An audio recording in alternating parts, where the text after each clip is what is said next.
Hello students, welcome again to my video tutorial. Let us now understand how to fill color in different shapes and how to color the outline of that particular shape. So for that, first we will make one shape. Let us now make one star only. So here in the last tutorial we made the star. So using the selection tool, I can move it anywhere in my document, like I have placed it here. For filling in color, you can see there are various options. You click on any and you can change the color of your particular shape. So you can see how the color is changing. Now let us see if we want to change the color of the outline. So right now, if I zoom in, I can see the color is black. But if I want to change the color to pink for say, so then how will you do that? For that you have to press the shift key and click on that particular color, and you can see the change in the color of the outline. You have to keep pressing the shift key. Keep it pressed while you are clicking on the color. So I have pressed my shift key and now I have clicked on orange color. So the change is there in the stroke. The outline is known as the stroke. So this is how you change the color of the stroke and change the color of the shape by just clicking on the color. Now we can have different options in this also. For this you have to first go to object and click on fill and stroke. The shortcut key is shift plus control plus F. You can either open this from here. So if you can see here, it is fill, stroke, paint and stroke style. Okay, so you can do it from the object menu, or you right click on it. Again you can see fill and stroke is there. So once you have clicked on fill and stroke, so under fill you can see this is the solid color. So these are the colors that you can play with. We always have colors in CMYK value for print medium, and if we are creating something for web application, then we change the color mode to RGB. From here you can change it to RGB.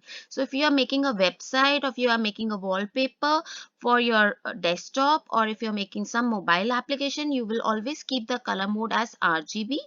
But if you are doing it for printing, for making a brochure or a pamphlet or a visiting card or a calendar, then go for CMYK value.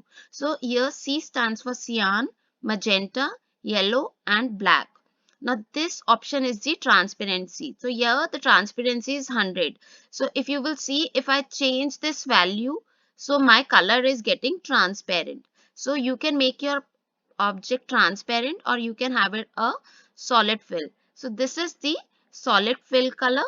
Then you can also have gradient. Once I have clicked the gradient, you can see this bar. So from orange to white, the gradient is changing. If you want to change this color, you can change this color to some other color also. Just double click on this arrow and select the color that you want. So you can have different colors. You can change the gradient.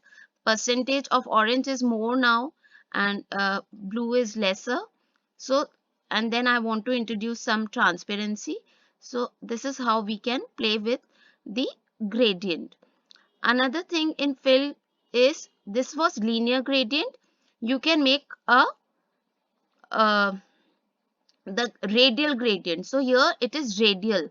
So the orange is in the circle center and the blue is on the outside of the circumference. So this is radial gradient. And then we have, this is very interesting, mesh fill. When you click on mesh fill, you can see how the color effect has changed. So when I click on mesh fill, you have to double click, and when you select these points, you can change color. So I have filled pink. I have selected this particular point now, and I have given it a green color. So this is how you can play with this tool. So this is mesh tool. Okay, so just choose any node and double click on it, and for example here we want to give some reddish pink. So this is how you change the color. Now again, if I go to, if I select this tool, now here on the down you can see blur. You know, blur. If you will increase the blur percentage, you will see your object will start getting blurred. So if I just use selection tool, you can see how blurred it has become. We can see it on the on a simple shape, like this is the square rectangle I have created, and here if I increase the blur percentage to like 20%, so you can see the outline has blurred. So this is used when we are giving shading to particular object, that I will teach you in the other tutorial. Thank you.